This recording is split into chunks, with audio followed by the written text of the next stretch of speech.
नमस्कार. आज आपण बघणार आहोत की एम-पी-एस-सीच्या माध्यमातून घेतल्या जाणाऱ्या महाराष्ट्र क सेवा संयुक्त पूर्व परीक्षा संदर्भातील एक अतिशय महत्त्वपूर्ण अपडेट आपण आजच्या व्हिडिओमध्ये बघणार आहोत. 16 जुलै 2026 रोजी एम-पी-एस-सीच्या माध्यमातून एक नवीन शुद्ध परिपत्रक काढून राज्यामधील महाराष्ट्र लोकसेवा आयोगाच्या माध्यमातून ज्या काही स्पर्धा परीक्षा घेण्यात येणार आहेत, या स्पर्धा परीक्षा आता की ऑफलाईन पद्धतीने घेण्यासाठी मंजुरी दिलेली आहे. की महाराष्ट्र क सेवा संयुक्त पूर्व परीक्षा 2026 आता ऑफलाईन पद्धतीऐवजी जुन्याच प्रचलित पद्धतीने की OMR पद्धतीने घेतली जाणार आहे. यांच्या संदर्भातील शुद्धीपत्रक या ठिकाणी आपण वाचणार आहोत की एम-पी-एस-सी महाराष्ट्र लोकसेवा आयोगानं प्रसिद्ध केलेल्या गट क सेवा अंतर्गत परीक्षेच्या संदर्भातील जे काही की 2619 जागा भरल्या जाणार आहेत.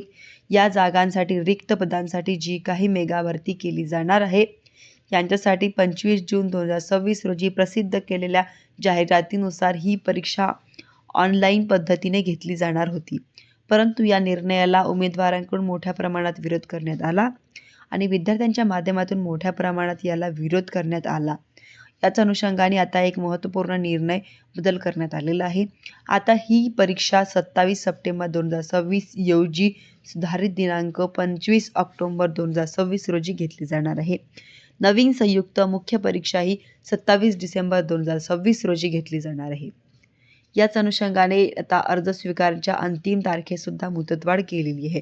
31 जुलै 2026 रात्री 12 वाजेपर्यंत अर्ज करण्याची मुदत देण्यात आलेली आहे.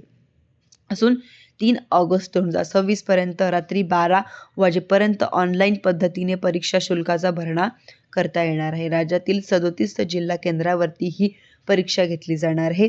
नवीन अर्ज करणाऱ्या उमेदवारांना अर्ज भरताना जिल्हा केंद्र निवडायचं आहे. जुन्या उमेदवारांच्या ज्यांनी आधीच अर्ज केला आहे, त्या सर्व उमेदवारांना जिल्हा केंद्र निवडणं अनिवार्य करण्यात आलेले आहे. आपला प्रोफाईलमध्ये की माय अमाऊंटवरती जाऊन सिलेक्शन करून ते सिलेक्शन सबमिट करायचे आहे व केंद्र निवडीचा कालावधी हा 19 जुलै 2026 रोजी दुपारी 2 पासून 31 जुलै 2026 रात्री 12 वाजेपर्यंत असणार आहे. ज्यांनी यापूर्वी अर्ज केलेले आहे त्यांना फक्त जिल्हा केंद्र निवडायचे आहे आणि ज्यांनी आता अर्ज केलेले नाही त्यांना अर्ज करताना आपला केंद्रसुद्धा निवडायची आहे.